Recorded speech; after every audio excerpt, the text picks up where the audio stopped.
Здравствуйте, ребята! Как ваши дела? У меня все отлично. Давайте начнем сегодняшний урок. Урок у нас 27-й. Профессии искусства. Упражнение первое. Послушать текст. Тыңдаймыз. Один раз мы с Мишкой вошли в зал, где у нас бывают уроки пения. Борис Сергеевич что-то играл на рояле. Мы сели на подоконник. Борис Сергеевич нас не замечал, продолжал себе играть, и из-под пальцев у него быстро выскакивали разные звуки. Они разбрызгивались, и получалось что-то очень радостное. Мне очень понравилось, и я мог бы слушать, но Борис Сергеевич скоро перестал играть. «Это вы что играли, Борис Сергеевич?» – спросил я. «Это Шопен. Я его очень люблю». «Конечно, раз вы учитель пения, вот вы и любите разные песенки». «Это не песенка, хотя я и песенки люблю.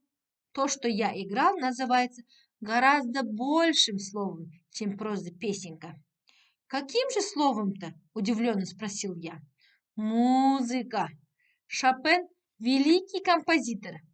Он сочинил чудесную музыку», – серьезно и ясно ответил Борис Сергеевич. Енді аударып берейін, балалар. Бір күні біз Миша екеуміз ән сабағы болатын залға кірдік дейді. Сол жерде Борис Сергеевич роялда бірдеңе ойнап жатырды. Біз терезенің алдына отырдық, бірақ Борис Сергеевич бізді байқамады. Ол өзі ойнап, өзінің ойнаған клавишалардың астынан әдемі әннің музыкасы естіле бастады. Маған өте қатты ұнады. Тыңдай бергім келіп еді, бірақ Борис Сергеевич бір кезде тоқтап қалды. Сосын мен сұрадым: «Борис Сергеевич, сіз не ойнап жаттыңыз?» дедім. «Это Шопен. Бұл Шопен» дейді. «Мен оны өте жақсы көрем». Сосын мен айттым дейді: «Әрине, сіз ән сабағының мұғалімісіз ғой. Сіз енді әртүрлі әндерді жақсы көресіз» деп айттым дейді. Сол уақытта Борис Сергеевич: «Бұл ән емес. Менің айтқаным бұл әннен де үлкен. Оны бір ғана ән деп айтуға болмайды. Оны музыка деп айтсақ болады» деді. Шопен деген ол өте ұлы композитор. Ол керемет музыканы ойлап тауыпты деп Борис Сергеевич жауап берді. Енді арғай жалғастырамыз. Упражнение 2. Состав предложения. Сөйлем құра дейді.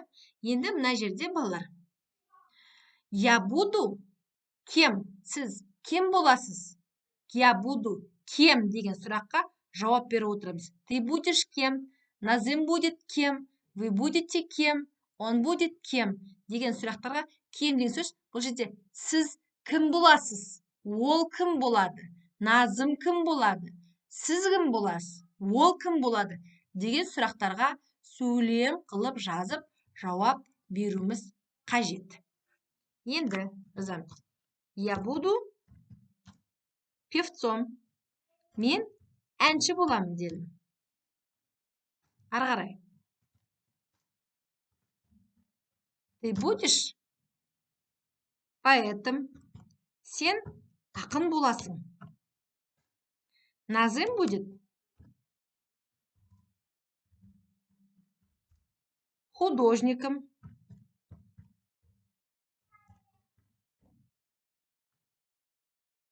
Вы будете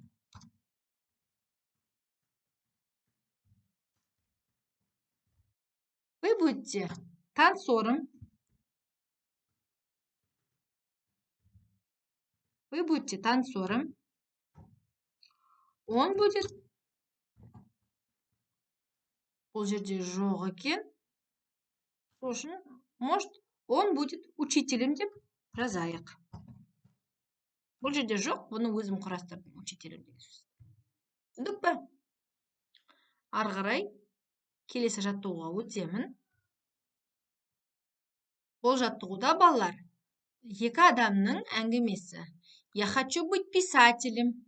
А ты хочешь быть писателем? Да, я тоже хочу быть писателем. Мен өскенде жазушы болғым келеді. Ал сен де жазушы болғың келе ме? Әрине, мен де жазушы болғым келеді, деді екі бала. Ал екі қыз былай айтып берді. Я хочу быть балериной. Мен балерина болғым келеді. А ты хочешь быть балериной? Ал сен балерина болғың келеді ма? Деді екінші қыздан сұрап. Нет, я хочу быть певицей. Жоқ, мен әнші болғым келеді, деді. Бұл екі қыздың әңгімесі, мынау екі ұлдың әңгімесі дейік. Ары қарай. Мына жерде балалар текст берілген. Осы текстті оқып, мағынасын айтуымыз қажет орысша, яғни пересказ айтуымыз қажет. Искусство смелых и сильных. Бұл балалар мықтылар мен батылдардың өнері дейді екен. Мықтылар мен батылдардың өнері. Бұл қандай өнер? Сол туралы айтамыз. Цирковое искусство любят все. Цирк өнерін барлығы жақсы көреді.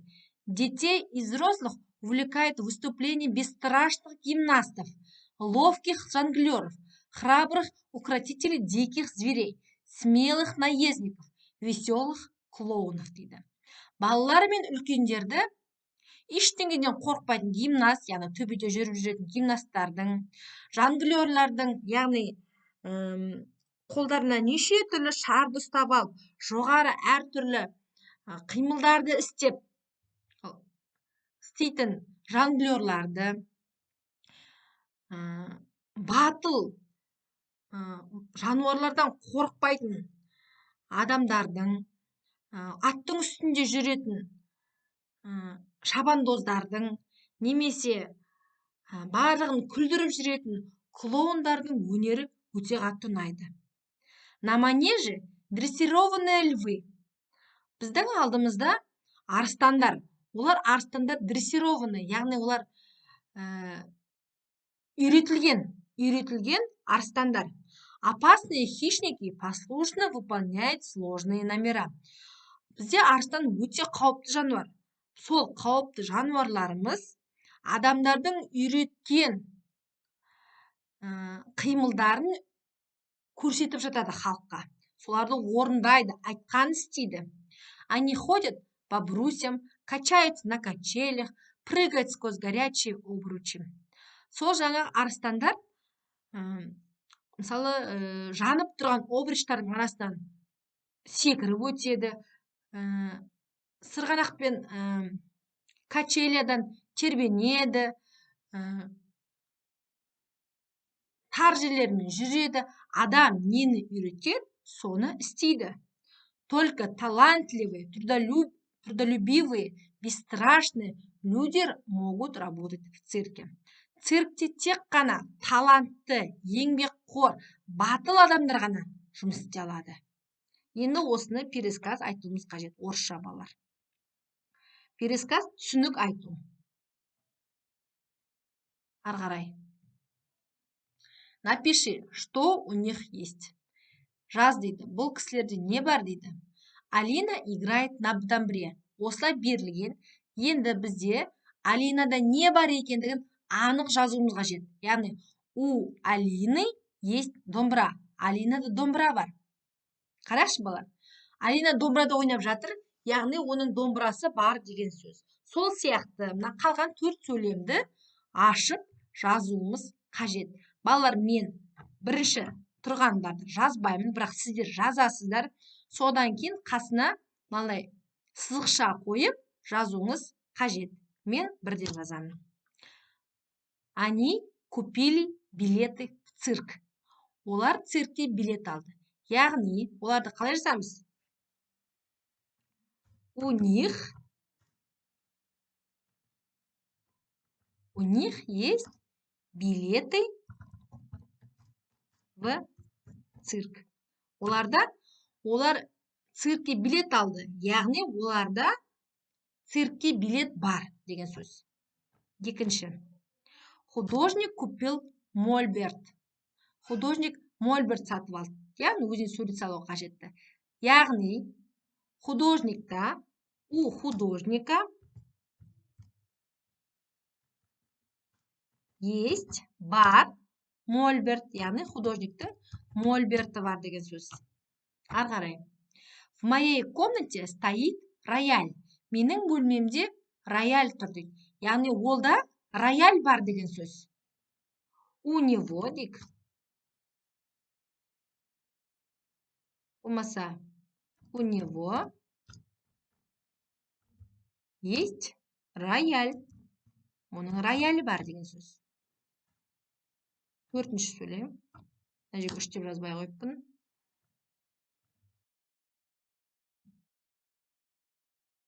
Он звонит по телефону. Ол телефон салып. Яғни у него есть телефон. Ол телефон шалғанына байланысты қарағандықта ода телефон бар деген сөз. Түсіндік па? Осымен бүгінгі жаттығуларымыз аяқталды, балалар. Балалар, менің каналыма тіркелейік, подписаться басайық, комментарий өз ойларыңызды жазып кетейік. Балалар, тағы да бір айтып кетейін. Егер менің каналыма тіркелмеген болсаңыздар, алдағы уақытта менің видеоларым сіздерге көрінбейтін болады. Сондықтан тіркеліп қояйық. Осымен бүгінгі сабақ аяқталды. Келесі кездескенше сау, саламат болыңыздар. Кездескенше, балалар.